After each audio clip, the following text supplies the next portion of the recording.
Yesus katakan, aku datang supaya mereka mempunyai hidup dan mempunyainya dalam segala kelimpahan.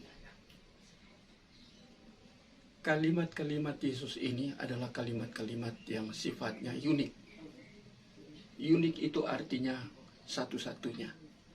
Tidak ada orang di dunia ini, siapapun dia, baik itu dia tokoh agama seperti nabi, rasul, imam, atau apapun, bahkan tokoh politik pun, tidak ada yang berbicara seperti apa yang Yesus katakan ini. Khususnya di dalam Yohanes pasal 10 ayat yang ke-10.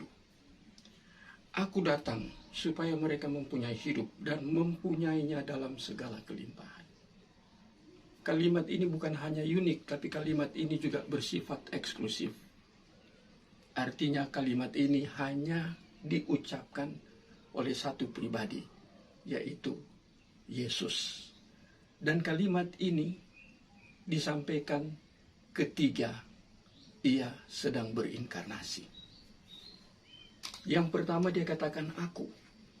Kata aku, kata ego. Kata ego ini atau kata aku ini dalam bahasa Yunani itu diambil dari Keluaran pasal 3 ayat 14. Ketika Allah memperkenalkan diri kepada Musa, dia katakan aku adalah aku.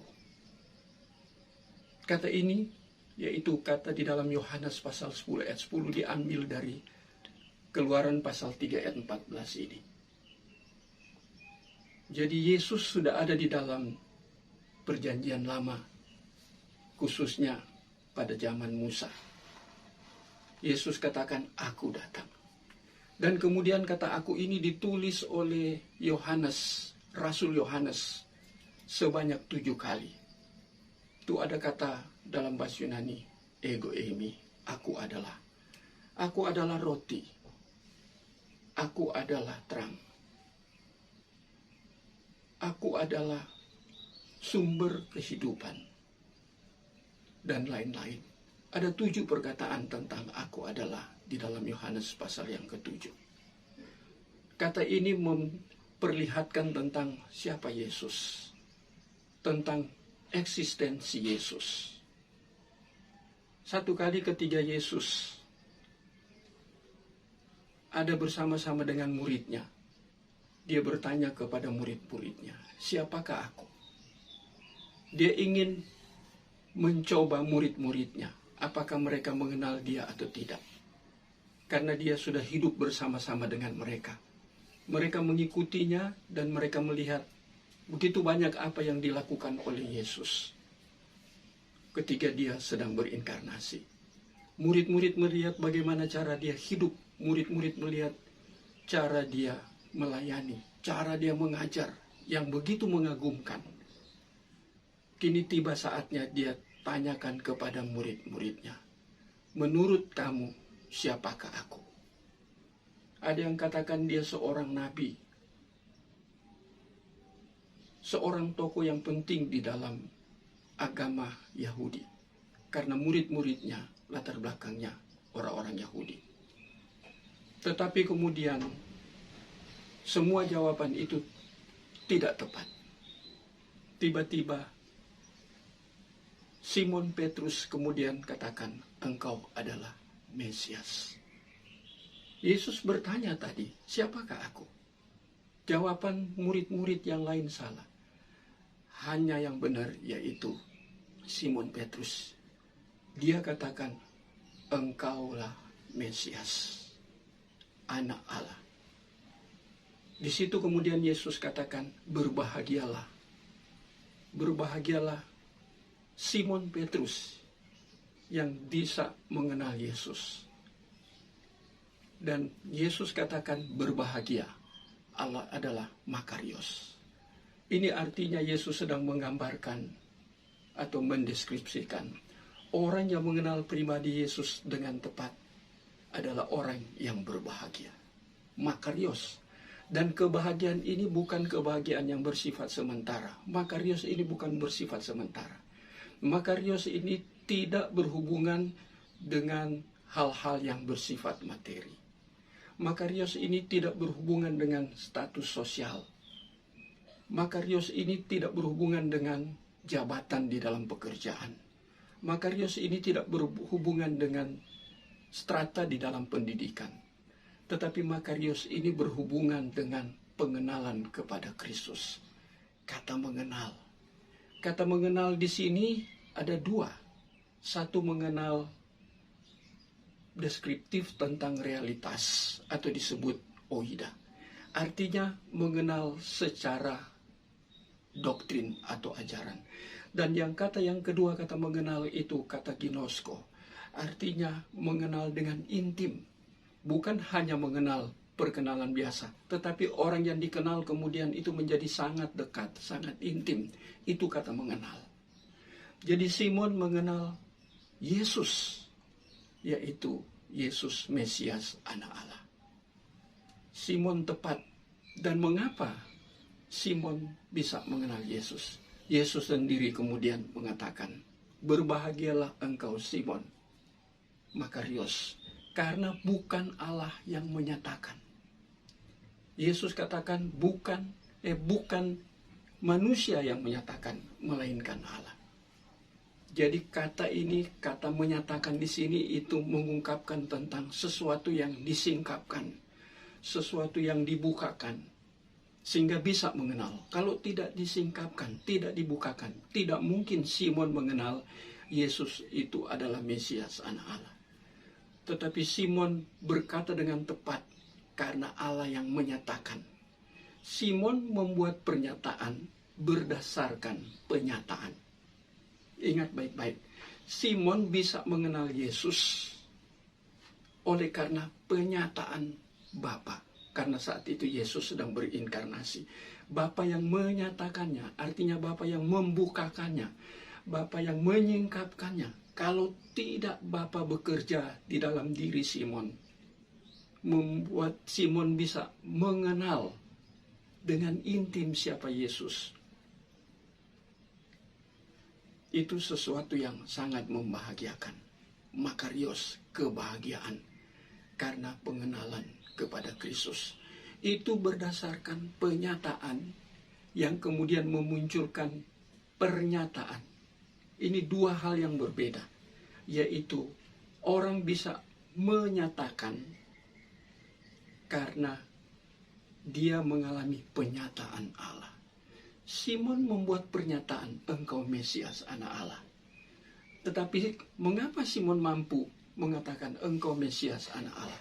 Karena ada yang disebut dengan penyataan, penyingkapan dari kata Yunani apokaliptis atau apokalupto. Allah menyatakan diri kepada Simon. Tanpa Allah menyatakan diri kepada Simon, tidak mungkin Simon akan mengenal Yesus yang sedang berinkarnasi, bahwa dia adalah Mesias. Dia adalah dia yang diurapi. Dia adalah anak Allah. Siapakah Yesus? Yesus itu dia yang diurapi. Siapakah Yesus? Dia itu anak Allah. Kata anak di sini, huios, itu bukan anak secara biologis. Semua kita manusia dilahirkan, disebut anak kemudian karena ada hubungan biologis, hubungan antara orang tua kita, yaitu bapak dan ibu. Tetapi Yesus itu dilahirkan bukan karena hubungan suami istri, khususnya Maria dan Yusuf, bukan. Tetapi oleh karena karya Roh Kudus yang bekerja di dalam kandungan daripada Maria. Jadi anak di sini ini tidak boleh dimengerti di dalam biologis, di dalam hubungan biologis. Saya melihat ada banyak orang yang mencoba mau memahami tentang Alkitab, khususnya siapa Yesus. Tetapi pemahamannya salah, pengertiannya salah. Karena pengertiannya itu, sifatnya itu disebut dengan presaposisi individual. Bukan presaposisi berdasarkan penyataan Allah melalui firman Tuhan yang tertulis, yang diinterpretasi yang ditafsirkan secara tepat oleh karena iluminasi, oleh karena pikirannya ketika dia belajar tentang siapakah Yesus. Roh Kudus yang sudah ada di dalamnya bekerja, memberi iluminasi, potiso, artinya penerangan di dalam hati dan pikiran, artinya pencerahan di dalam hati dan pikiran. Sehingga firman Tuhan yang tertulis dan yang menuliskan tentang siapakah Yesus, dia bisa mengerti. Tanpa ada Alkitab, dia tidak bisa mengerti tentang siapakah Yesus. Tanpa ada Roh Kudus di dalam dirinya, walaupun dia belajar mati-matian, dia berusaha untuk mengerti Yesus.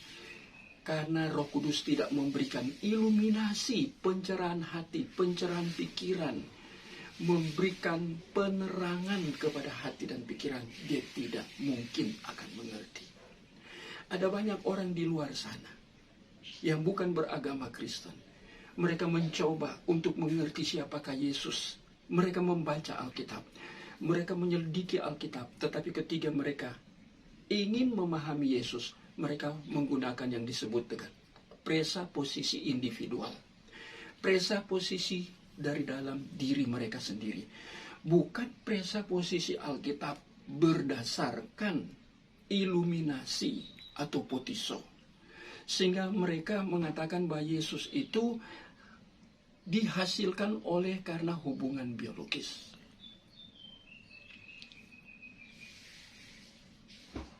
Yesus itu dikatakan dia manusia biasa seperti layaknya manusia pada umumnya.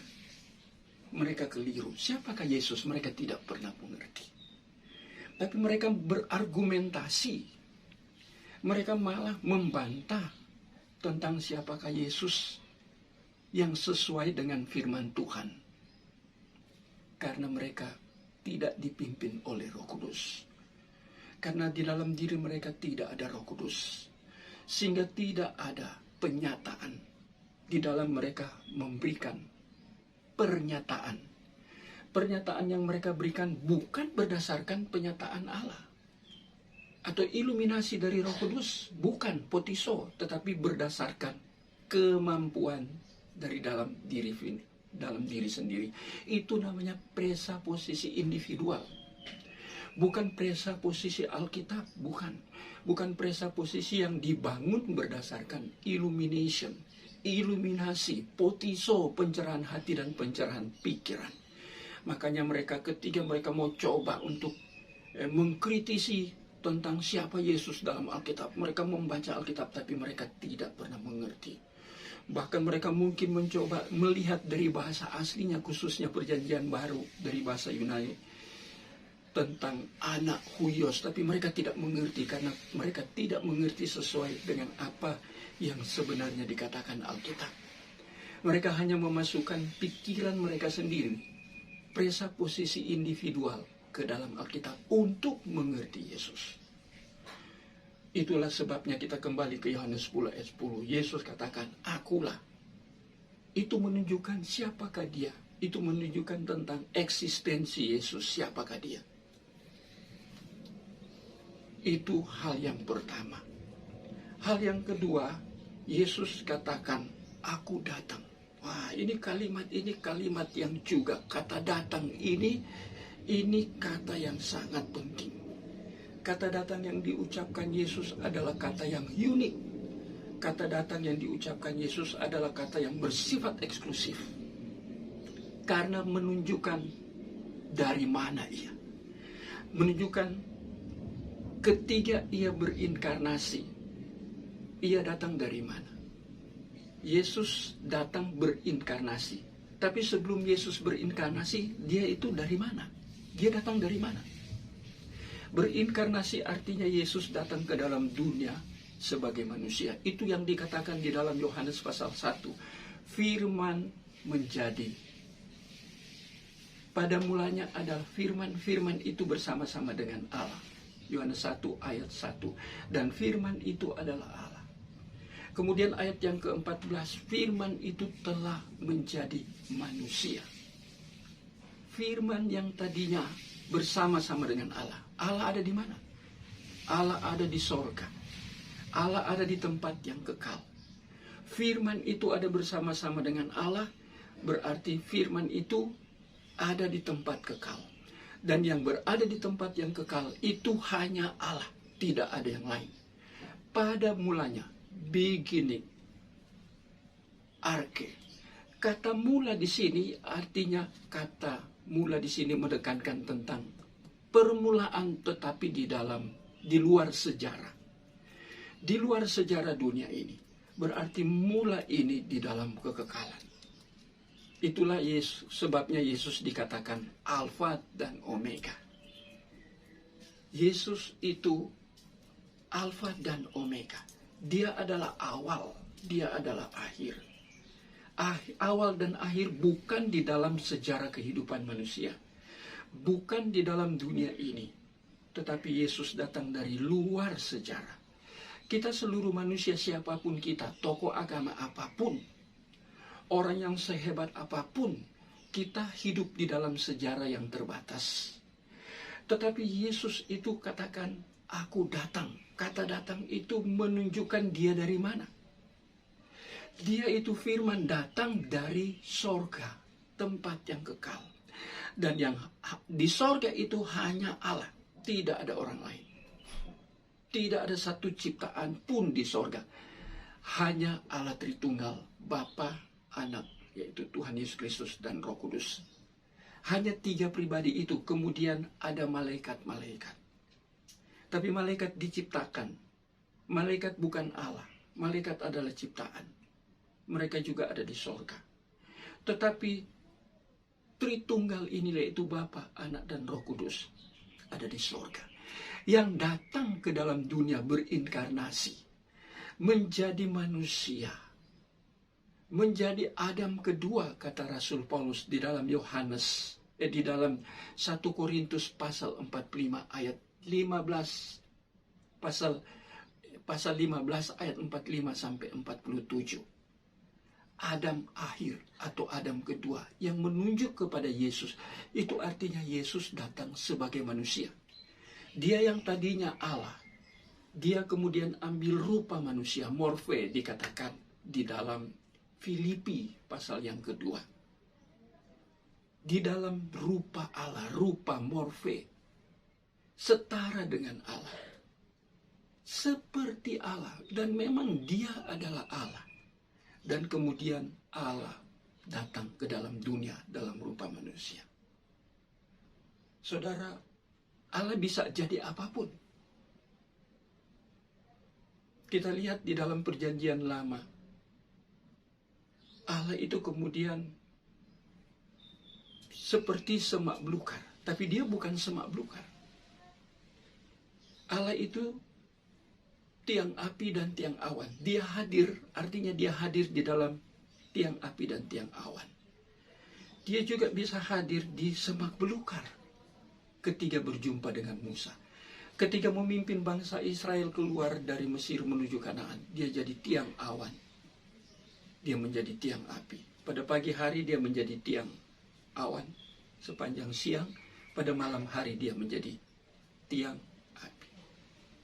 Jadi kita lihat Allah itu di dalam perjanjian lama. Dia menghadirkan diri seperti itu. Padahal Allah itu metafisis. Allah artinya non-fisik. Allah itu roh artinya.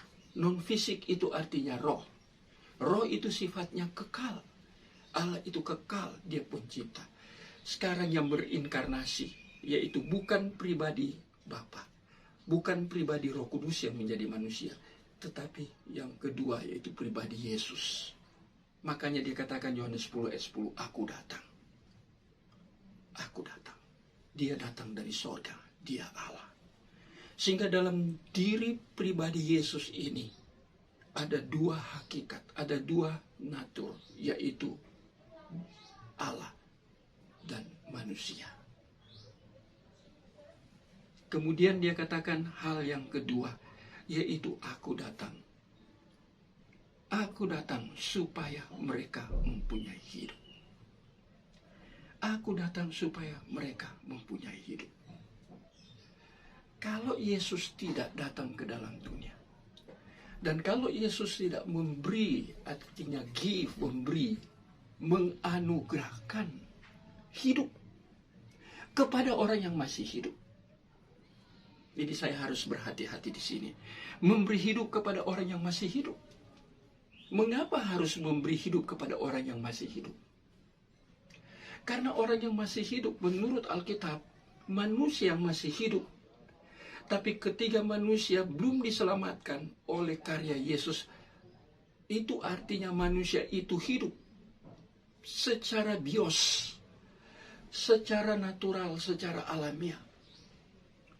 Tetapi karena dosa, manusia itu mati. Dan itu kita bisa lihat di dalam Kejadian 3. Kejadian pasal 2. Dikatakan kalau engkau makan buah ini kepada Adam. Allah katakan kepada Adam, hari itu juga engkau mati. Dan Kejadian pasal yang ketiga itu mencatat Adam dan Hawa makan buah. Hari itu juga engkau mati. Mati dalam pengertian apa? Mati dalam pengertian hubungan manusia pertama, Adam dan Hawa dan Allah. Putus, mati. Terpisahkan dari Allah. Karena dosa masuk di tengah-tengah. Karena itu Yesus katakan, aku datang untuk memberi hidup kepada orang yang masih hidup, tetapi mereka mati. Mereka memang masih hidup, tetapi mereka mati. Hanya Yesus yang bisa memberi hidup. Ya. Karena itu dia datang ke dalam dunia. Ya. Karena itu dia katakan, aku datang supaya mereka mempunyai hidup. Mempunyai hidup. Kata hidup di sini bukan bios, tetapi soen bahasa Yunani, atau soe. Artinya memberi hidup. Hidup apa? Hidup yang baru. Hidup apa? Hidup rohani. Hidup apa? Hidup kekal. Itu hanya datang dari Yesus. Bapak, Ibu, dan Saudara, bisa Bapak, Ibu memiliki hidup ini secara bios, secara alamiah, secara natural.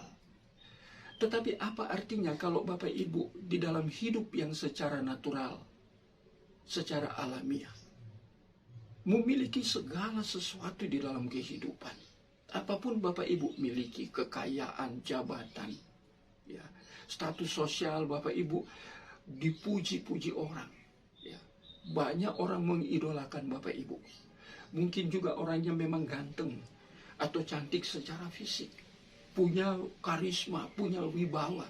Tetapi apa artinya semua itu tanpa ia memiliki soe, kehidupan yang hanya datang dan diberikan oleh Yesus Kristus sebagai sumber dari hidup, yaitu hidup soe.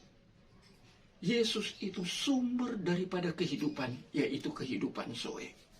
Jadi kita melihat di sini betapa pentingnya kata datang. Dan ini dikatakan oleh Yesus sendiri. Aku datang untuk memberi hidup. Artinya tanpa Yesus memberi hidup, orang itu tidak mempunyai hidup soe. Orang itu hanya mempunyai kehidupan bios, kehidupan natural, kehidupan alamiah, tetapi dia tidak memiliki kehidupan rohani. Dia dengan Allah hubungannya putus karena dia adalah manusia yang secara rohani, rohaninya mati. Karena itu Yesus harus datang kepada manusia untuk memberi hidup, yaitu hidup rohani dan hidup yang kekal. Dia datang ke dalam dunia ini. Dia yang tadinya Allah, dia mengambil rupa manusia. Dia menjadi manusia. Dia menjadi Adam kedua. Dia mengosongkan diri, kata Rasul Paulus di dalam Filipi, supaya dia dapat memberi hidupnya sebagai manusia, hidup yang suci, hidup yang kudus kepada manusia. Dia menguduskan manusia, dia menyucikan manusia. Tanpa itu tidak bisa. Yesus pernah melayani seorang Nikodemus, seorang ahli agama pada zaman itu, yaitu agama Yahudi. Dan Yesus katakan, tanpa ada kelahiran baru, maka melihat surga pun engkau tidak bisa. Apalagi masuk, melihat saja tidak bisa. Yesus katakan kalimat penting ini. Makanya Yesus katakan harus lahir baru. Tanpa lahir baru tidak mungkin regenerasi, tidak mungkin orang bisa melihat surga. Karena itu Yesus datang. Jadi Yesus memberikan kehidupan spiritual, kehidupan rohani. Yang berikutnya, bukan hanya Yesus adalah sumber kehidupan rohani. Kalau kita melihat di dalam Yohanes pasal 1 ayat yang ketiga, segala sesuatu dijadikan oleh Dia, dan tanpa Dia tidak ada suatu pun yang telah jadi dari segala yang telah dijadikan. Jadi segala sesuatu, seluruhnya yang ada dalam dunia ini, di dalam kosmos ini, seluruh di alam semesta ini, dikatakan dijadikan oleh Dia. Dijadikan itu artinya diciptakan. Kata diciptakan dalam bahasa Ibrani itu kata bara. Kata bara itu artinya sesuatu yang nihil, tidak ada. Tadinya tidak ada, kosong, tidak ada. Kemudian diadakan. Diadakan maksudnya diciptakan. Yesus datang juga untuk memberikan kehidupan secara bios, yaitu kehidupan secara natural, kehidupan secara alamiah. Hanya Yesus yang bisa memberikan. Tetapi tidak cukup kita untuk menjadi manusia rohani. Tidak cukup kita untuk menjadi manusia yang disebut sebagai manusia jasmani. Tidak cukup, kita harus memiliki kehidupan zoe yang sumbernya hanya datang dari Yesus. Jadi artinya Yesus itu sumber, Yesus itu pusat, Yesus itu sentral untuk memberikan kehidupan baik secara bios, Yohanes pasal 1 ayat yang ketiga, maupun secara zoe, secara rohani. Yesus itu sumber. Dia pencipta segala sesuatu. Manusia diciptakan oleh Dia. Tetapi karena dosa manusia itu menjadi mati. Ya. Mati itu artinya hubungan dengan Allah putus. Dan manusia tidak punya kemampuan untuk kembali kepada Allah. Sehingga Allah harus datang kepada manusia. Ya. Mencari manusia untuk memberikan kehidupan yang baru, yaitu kehidupan rohani. Meregenerasi manusia itu pekerjaan Roh Kudus setelah Yesus naik ke sorga. Ya. Jadi kita melihat di sini Yesus itu adalah sumber daripada kehidupan. Dan Yesus memberikan kehidupan itu baik secara natural, alamiah, secara bios. Ya. Itu merupakan berkat secara umum kepada semua manusia yang pernah lahir dalam dunia ini. Yang pernah ada dalam dunia ini. Semua manusia memiliki hidup, tapi hidup dalam pengertian bios. Ya. Itu berkat umum. Manusia itu dalam pengertian bios, itu dalam pengertian materi, hidup secara materi. Ya. Hidup, dia bergaul, dia makan, dia minum, dia bekerja, dia studi. Itu semua hidup bios dan itu berkat umum. Tetapi khusus di dalam Yohanes 10, ayat yang ke-10, aku datang supaya mereka mempunyai hidup. Ya, Yesus adalah sumber daripada kehidupan. Hanya dari Dia kita memiliki kehidupan yang namanya zoe. Tidak cukup kita memiliki kehidupan yang namanya bios, kehidupan natural untuk kita ke sorga, tidak mungkin. Tidak mungkin kita memiliki kehidupan secara bios, ya, natural, alamiah. Itu membuat kita bisa hidup secara rohani. Kita mungkin menjadi orang yang beragama, agama apapun. Tapi tanpa Yesus, hidup keberagamaan kita itu tidak berarti. Ya. Hidup keberagaman setaat apapun kita, semengerti apapun kita, tetapi tanpa Yesus yang menjadi sumber dari kehidupan Zoe, hidup kita ini menjadi sia-sia. Mengapa menjadi sia-sia? Rasul Paulus katakan di dalam Roma pasal yang kelima itu ya, tentang dosa Adam. Ya. Ya. Sebab sama seperti dosa telah masuk ke dalam dunia oleh satu orang, dan oleh dosa itu juga maut. Maut itu artinya kematian. Demikianlah maut itu telah menjalar kepada semua orang, karena semua orang telah berbuat dosa.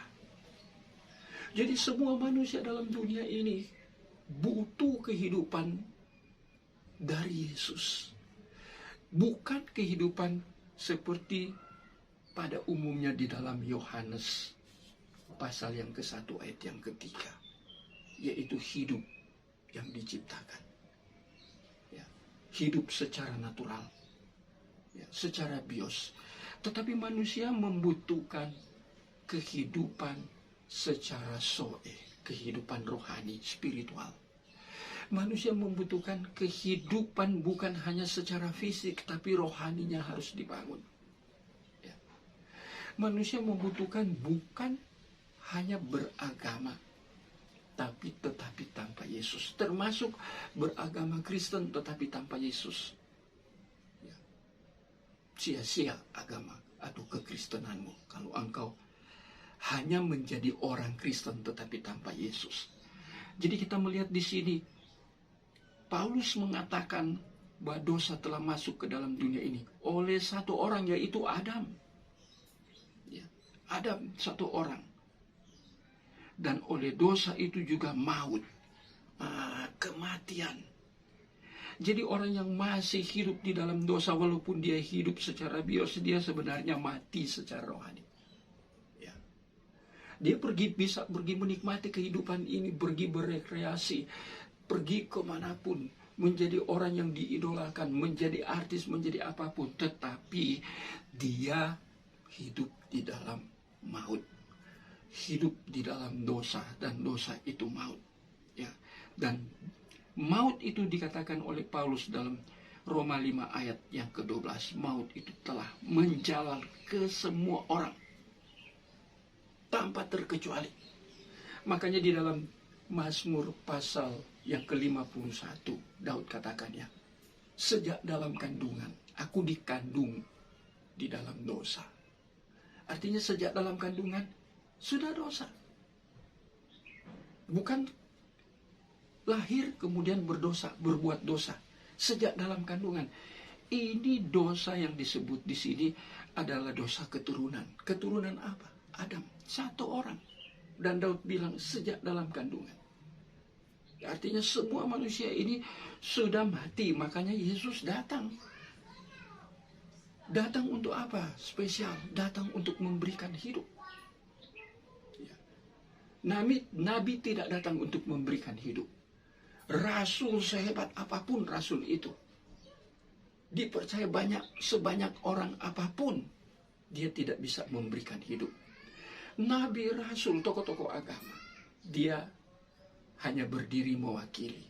Mewakili siapa? Mewakili Allah. Nabi itu mewakili Allah. Dia berbicara atas nama Allah, the representative of God. Dia bukan Allah. Apa yang dia sampaikan, seperti saya menyampaikan firman Tuhan. Saya bukan Allah, saya bukan pemilik firman. Saya pemberita firman. Saya menjadi the representative of God. Artinya saya menjadi wakil Allah. Mewakili Allah, berbicara atas nama Allah. Tapi saya sendiri bukan Tuhan, saya bukan kurios, saya bukan Tuhan. Yang menjadi Tuhan saya, yaitu Yesus. Tuhan Yesus, kurios, Tuhan, kurios. Dia menjadi pusat Tuhan. Dia menjadi sentral. Dia Allah karena dia menciptakan. Dia menjadi Tuhan. Kalau ada Tuhan, maka ada hamba Tuhan sebagai wakilnya untuk memberitakan firman Tuhan. Hari ini saya memberitakan firman Tuhan. Saat ini saya memberitakan firman Tuhan. Bahwa Yesus itu sumber dari kehidupan. Mengapa? Karena dia pencipta kehidupan bios. Ya, kehidupan jasmani, alamiah. Tapi juga dia datang untuk memberikan kehidupan zoe. Yaitu kehidupan yang sifatnya spiritual, sifatnya rohani. Kita yang mengenal Yesus, dan Yesus yang datang dalam kehidupan kita, masuk dalam kehidupan kita, hidup kita di dalam bios ini. Juga di dalam kehidupan bios ini ada kehidupan rohani.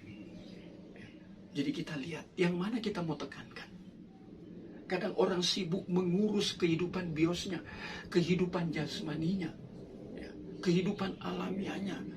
Dia percantik, dia perbagus, dia perlengkapi. Kesehatan pun dijaga sedemikian rupa. Itu perlu, itu penting juga. Tetapi itu kan bersifat sementara. Karena itu menyangkut kehidupan bios. Tapi kehidupan soen di dalam teks ini, Yohanes 10 ayat 10, atau kehidupan soe itu hanya datang dari Yesus. Tidak datang dari siapapun. Dari nabi, dari rasul, dari imam, dari tokoh agama apapun, dari orang yang sehebat apapun dalam dunia ini. Karena manusia tetap ciptaan. Manusia bukan pusat. Manusia bukan sentral. Manusia hanya menerima. Dia datang supaya mereka mempunyai hidup. Mereka mempunyai hidup karena dia yang beri hidup itu. Tanpa Yesus beri hidup itu, walaupun engkau masih hidup, engkau hanya hidup secara bios. Engkau tidak pernah hidup secara rohani. Ya. Jadi kita harus perhatikan sungguh-sungguh kehidupan rohani kita. Kita harus mengenyangkan kehidupan rohani kita. Dengan cara apa? Dengan cara kita memusatkan seluruh kehidupan rohani kita kepada Kristus, Sang pemilik kehidupan, Sang pemberi kehidupan rohani. Tanpa dia, kita gagal. Tanpa dia, kita sia-sia. Siapapun kita akan menjadi sia-sia. Karena hanya dia yang bisa memberi hidup. Yang terakhir, Yesus sumber kehidupan. Dikatakan bahwa dia memberi dalam segala kelimpahan. Kata kelimpahan ini banyak ditafsirkan secara keliru. Karena kata kelimpahan ini langsung dihubungkan dengan kelimpahan secara jasmani. Kelimpahan secara materi. Itu yang sangat dikenal ya, dengan istilah teologi kemakmuran. Ya. Jadi orang mau memuaskan dirinya dengan semua harta yang ada dalam dunia ini, dengan hal-hal yang sifatnya materi. Itu memang dibutuhkan, tetapi hanya bersifat sementara. Itu dibutuhkan untuk kehidupan bios kita, bukan kehidupan rohani. Yesus datang memberikan kehidupan zoe. Ya. Ya. Zoe itu artinya Yesus datang memberikan kehidupan rohani, kehidupan kekal. Hanya dari dia sumber. Makanya tema kita hari ini kan, Yesus sumber kehidupan. Bukan nabi sumber kehidupan, bukan rasul sumber kehidupan, bukan. Hanya Yesus sumber kehidupan. Kita tidak bisa membesar-besarkan nabi, kita tidak bisa membesar-besarkan rasul. Karena semua itu hanya sebagai wakil Allah, the representative of God. Yang kita harus besarkan dalam hidup kita, yang harus kita tinggikan, yang harus menjadi sumber, yang harus kita menjadi sentral dalam hidup kita, itu siapa? Itu hanya Yesus, karena dia memberi hidup. Dan dikatakan hidup itu kelimpahan. Artinya kelimpahan apa? Kelimpahan rohani. Engkau terlalu banyak mengurus kehidupan jasmaninya supaya penuh kelimpahan. Engkau berjuang mati-matian bekerja dapat uang. Boleh, itu penting. Tapi itu hanya sifatnya sementara. Itu juga berkat umum. Siapapun yang bekerja pasti dapat uang. Ya, itu hak, dia dihargai karena dia bekerja. Tetapi untuk mendapatkan kehidupan rohani, zoe, hanya datang dari Yesus. Ya. Kehidupan rohani engkau tidak bisa beli dimanapun, tidak bisa beli kepada orang yang mungkin seorang yang hebat, tidak bisa. Engkau hanya dapat dari Yesus. Ya. Karena itu dia berikan kelimpahan. Artinya kelimpahan secara rohani. Bukan kemiskinan rohani. Artinya Tuhan mau memperkaya kehidupan rohani kita. Tuhan mau memperlengkapi kehidupan kita. Sehingga kita mengalami kekayaan secara secara rohani.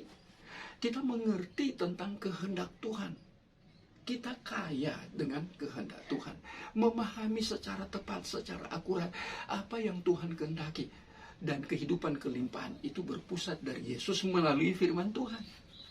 Alkitab yang tertulis, grafe ini. Ya, ini firman Tuhan Alkitab ini kelimpahan. Ya. Rasul-rasul itu orang-orang yang sederhana, tapi mereka melimpah. Ya. Gereja jemaat mula-mula itu, mereka sangat rohani. Padahal mereka begitu susah. Mereka dikejar-kejar, bahkan mereka dibunuh. Mereka berdiaspora, mereka terpencar-pencar, lari kemana-mana. Karena mereka mengalami tekanan. Ya. Secara fisik mereka mengalami tekanan, mereka pergi. Tapi secara rohani mereka penuh dengan kelimpahan. Sehingga mereka boleh apa? Mereka boleh menjadi berkat kepada banyak orang. Kemanapun mereka pergi, mereka menjadi berkat. Mereka mendirikan gereja. Ya.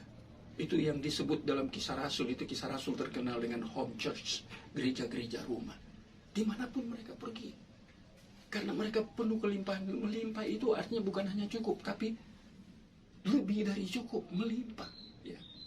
Istilahnya kalau isi air itu di dalam gelas, isi bukan hanya pas gelas itu, tetapi melimpah, meluber keluar, melimpah.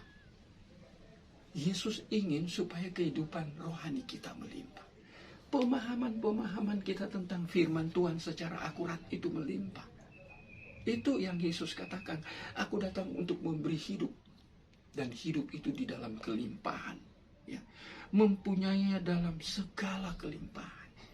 Melimpah kehidupan rohani kita. Kita kaya, cara berpikir kita diperkaya dengan firman Tuhan. Ya. Alkitab tertulis yang kita pelajari. Ya. Kita meneliti firman Tuhan seperti Esra pasal 7 ayat yang ke-10. Esra bertekad untuk meneliti, bukan hanya baca, tetapi mencoba mengerti seakurat mungkin. Di bawah, saya katakan tadi, di bawah potiso, di bawah iluminasi dari Roh Kudus. Jadi saudara lihat, ya, ini kata kunci saya yang terakhir, saudara lihat ya. Sumber kehidupan itu tidak saudara temukan dari siapapun selain Yesus. Hanya Yesus yang menjadi sumber kehidupan. Kehidupan bios itu dia punya, dia ciptakan. Tetapi apa artinya saudara hanya hidup secara bios? Secara jasmani? Tidak cukup. Mengapa tidak cukup? Karena Alkitab katakan, saya sudah katakan tadi, manusia hidup di dalam dosa. Baik dosa Adam, ya, yang menjalar oleh satu orang dikatakannya itu Adam, menjalar kepada semua manusia. Demikian juga dosa yang secara pribadi. Kita manusia berdosa.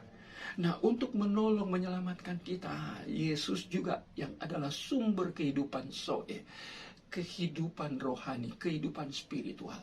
Dia datang ke dalam dunia ini. Dia berikan itu kepada kita, yaitu kita yang beriman kepada Yesus. Iman itu pistis. Pistis itu artinya percaya kepada seseorang, ya secara sederhana ya. Pistis itu artinya percaya kepada seseorang. Siapa itu seseorang? Yaitu Yesus. Yang kedua, pistis iman itu artinya percaya kepada kata orang itu. Yang kedua penting, percaya kepada kata. Kata itu yaitu yang Yesus katakan kemudian ditulis grafe, yaitu firman Tuhan. Percaya kepada firman Tuhan, yaitu kebenaran yang absolut. Dan yang ketiga, pistis itu artinya melakukan firman.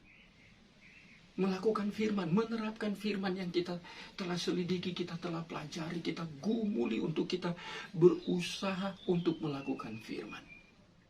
Bukan dengan kekuatan kita, tetapi dengan pertolongan Roh Kudus yang ada di dalam diri kita. Jadi kita melihat saat ini tema penting sekali. Yesus itu sumber kehidupan. Saudara tidak perlu gubris kata orang tentang Yesus. Oh, Yesus itu hanya manusia biasa. Ya. Oh, Yesus itu hanya lahir biasa, biologis. Tidak.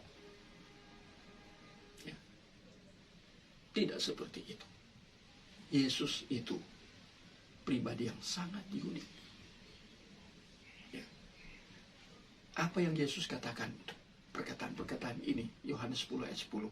Ini perkataan yang sangat eksklusif. Karena membicarakan bahwa dia adalah sumber dari kehidupan. Datanglah kepada dia terus-menerus. Carilah dia terus-menerus. Berikanlah hidupmu kepada dia sebagai sumber kehidupan. Supaya engkau hidup berkelimpahan secara rohani. Engkau tidak kering. Tapi engkau diperkaya oleh firman. Sehingga engkau dalam menjalani hidup ini bukan berdasarkan keinginan individu pribadimu, tetapi berdasarkan kehendak Tuhan yang engkau bisa mengerti karena engkau belajar firman dengan tepat, dengan akurat, sehingga engkau bisa menerapkan firman.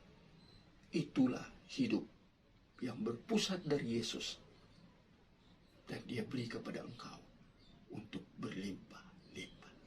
Tuhan Yesus memberkati kita.